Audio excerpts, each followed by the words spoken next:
Don't forget, before the break we were discussing the fact that while seeking permission, one is not expected to face the door, but you are expected to stand beside the door. Al-Imam al-Bazzar reported that the Prophet ﷺ says, "La ta'tul buyuta min abwabiha." Do not come to people's houses facing the door. He said, "Walakin tu," but then come to the houses min jawanibiha, from the sides. Summa sallimu. Then you now say salam. فَإِنْ أُذِنَ لَكُمْ. If you are being permitted to come in, then, and if not, then farji'u, you go back.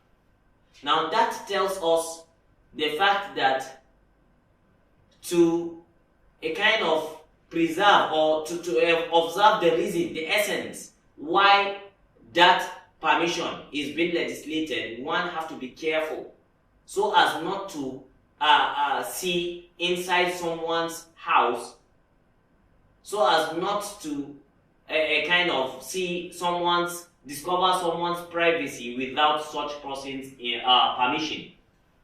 Now here, we're going to also discuss the fact that such permission is only sought in situations where, or in places where the custom there is that you seek permission before you come in.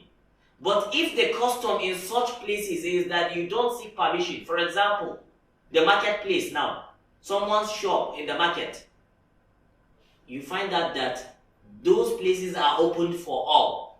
And that is why Abdullah, the son of Umar, normally when he goes to the market, he doesn't seek permission before he goes into the stores and whatsoever there, because it's normally open for all. Now, should I come to someone's house and I seek permission, I did not hear any response, in that situation I'm only expected to repeat such permission, to seek such permission thrice.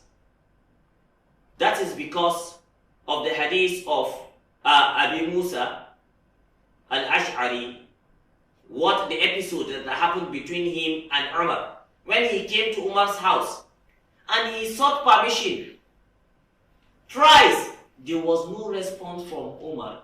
That's because Umar was busy doing something. Then he now went away. Umar sent for him that he should be called back.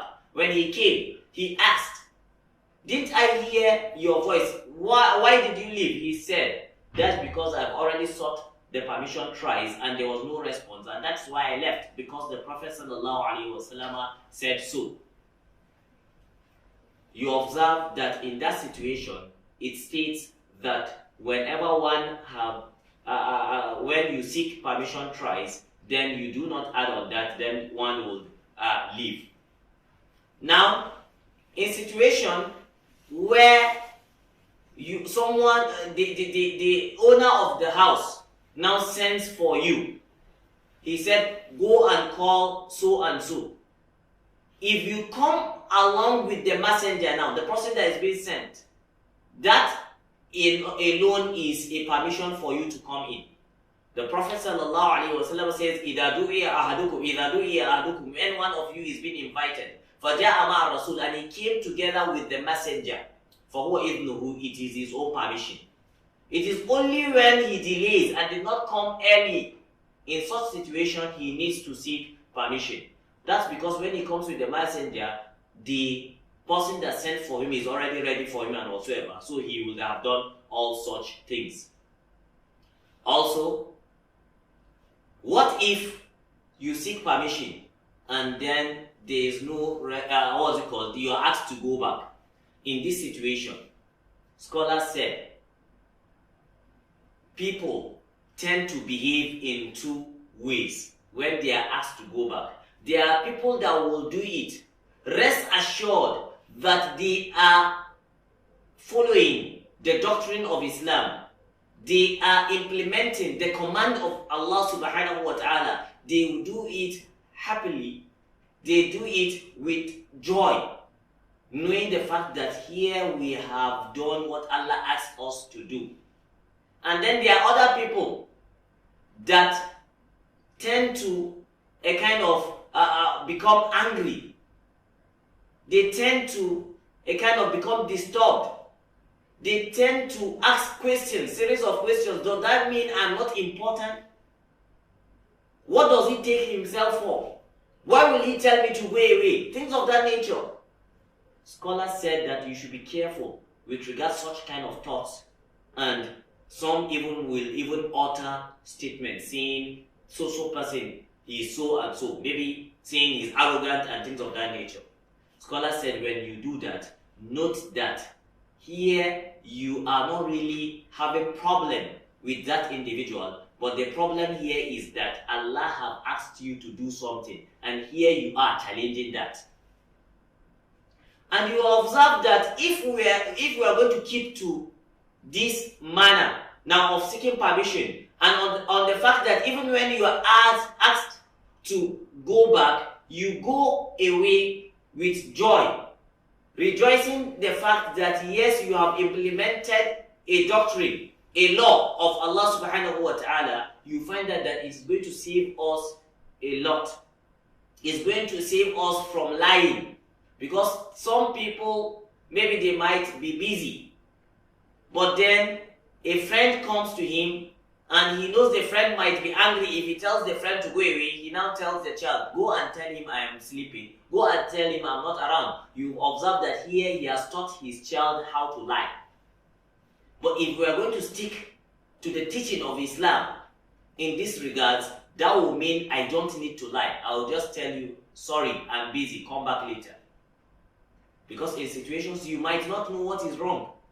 Maybe there's a crisis in the house then that he needs to solve and he doesn't want you to. Maybe he's stressed up and he's now it's the time he had to rest that you now came, and he's trying to revive his strength and things of that nature. So long as you are being asked to go back, then what is expected of you is to leave without having any grudge whatsoever towards the person that asks you to leave. Also, when you seek permission, you say, Assalamu alaikum, can I come in? And then the owner of the house or the room now asks you, who are you? Don't say, I am the one. Because you observe there's no difference in the condition now. Because yes, he heard your voice, but he was unable to decode who you are, and that is why he is asking who you are. He is asking, who are you? Instead of you now to tell him, you are still using your voice again, telling him, I am the one. Now, don't you know me?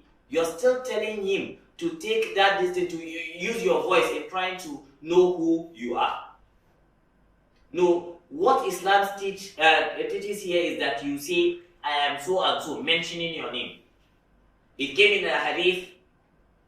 The Prophet ﷺ says, Ati bab al-jannati yawm al-qiyamah. I will come to the door of the paradise on the day of resurrection. فَأَسْتَفْتِحُ. I will now request that it's been opened. فَيُقَالْ فَيَقُولُ الْخَازِنُ. And then the person, guarding the paradise will now say, the angel guarding the paradise will say, who are you? He said, فَأَقُولُ Muhammad. Then I will say, I am Muhammad. You see, he didn't say, I am the one. Also, once a companion came to the Prophet ﷺ and he now sought permission that he comes in. The Prophet asked, who are you? He said, I am the one. It's me. The Prophet now repeated, me, meaning that just like he disliked the response of such an individual. So what you are expected to say in that regards is that you mention your name. If you are being known with Ali, you say, I'm Ali. Or something, a name that person knows. So as he will know, or you decide whether to allow you in or to say you come back another time. Also, another important thing we note here is the fact that here we are talking about whether you are being allowed to come in or you are being rejected. What if there is no response at all? They didn't say come in and neither did they say go away. In that situation, they are expected to go back without trying to intrude or check whether or not they are around. Brothers and sisters in faith, note that the issue of seeking permission does not have to do alone with why you want to come into someone's house. But even in the house now, maybe you want to go to your children's room, you need to seek permission. Maybe you want to enter your mother's room, you need to seek permission. Once, someone asked a companion of the Prophet ﷺ that, even when I want to enter my mom's room, would I have to seek permission? He answered, is it in all situations that she is that you want to find her? Meaning she might not be dressed and things of that nature. Would you want to see her naked? He said no. He said then seek permission. So when you are going to your children's room, most especially the girls amongst them, and you are able, you need to seek permission. When you want to wake them for subhi, for their morning prayer, you need to seek permission, so as you do not just enter and see what you are not expected to see. You find out that so doing, you will feel ashamed, and the same way they will also feel ashamed. These are some of the issues that pertain, that regards seeking permission. And note that we need to teach our children these permissions, even if they are not, they are not matured.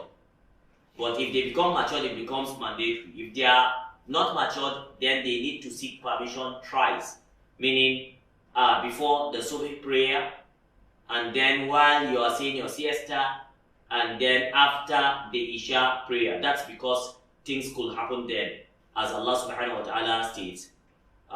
Brothers and sisters in faith, I believe this have been a very important and beneficial talk, and I believe we'll try to observe this manner, as we state, is going to go a long way in saving us from lying and what have you, and is going to go a long way in preventing us from seeing what we ought not to have seen.